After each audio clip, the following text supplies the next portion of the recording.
Hey guys, Phil here. Just talking about something that I saw on Facebook. Oftentimes you'll see like people say that, hey, snow removal is not a big deal. There's no risk as long as you say that you're not responsible for slip and falls in your agreement or something like that. And then pretty much they're implying that they either A, don't need insurance because now they're not responsible for it, or B, that changes the risk of things and therefore they can charge differently. That's not how it works. So first off, I'll be the first to admit that my contract is very long and very one-sided in protecting me, my business, my employees, and anyone that works with me. But that doesn't mean that if I say that you can't sue me, that you can't sue me. That's not how it works. If you say that and someone slips and falls, you can bet if you are responsible for any snow clearing of any kind for that site, you will get pulled into it. And I don't care if you go to them with your agreement and say, but you signed here and said that you can't hold me reliable or responsible or liable for a slip and fall. It doesn't work that way. Case in point, I had a property that I lived in about 10 years ago. I sold it, and it just so happened that the property that I sold was not a perfect rectangle. It had a corner cut off the corner of it that I didn't know about. I paid taxes based on a rectangle property. I'm not going to really get into the details because it'd be very long about why this corner was not actually mine, even though it was landlocked and mine. Why I paid property taxes based on owning that triangle, even though I didn't.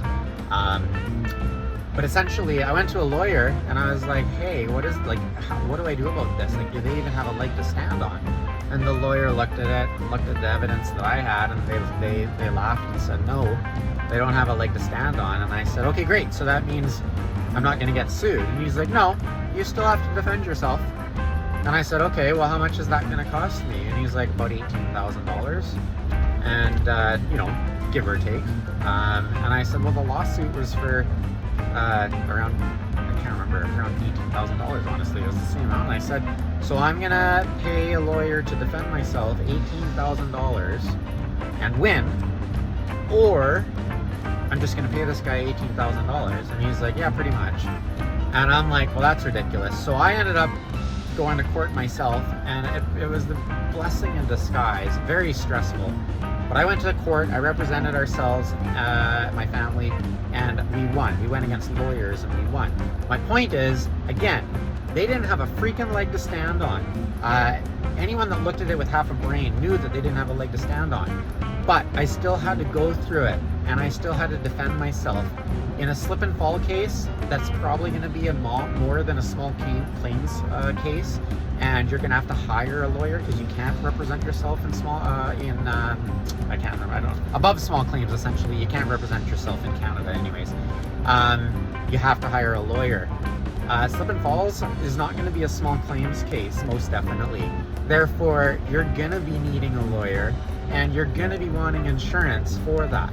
Again, it doesn't matter that you might have an agreement that says you're not responsible for slip and falls. You're going to get pulled into it. So, sorry for the shakiness there, I just hit some bumps. You're going to get pulled into it. So just remember that.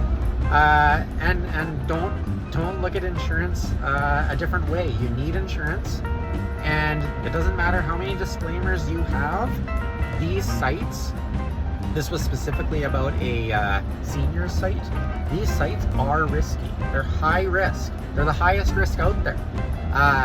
You don't remove that liability or risk level just because you have a disclaimer saying you're not responsible. Heck, my agreements say that I can pretty much take all your life savings, I can take your firstborn, and I can burn your house down, and you can't hold me liable or responsible, even if I'm grossly negligent. That doesn't mean I'm not going to get sued. I hope that makes sense to you guys. Be smart out there.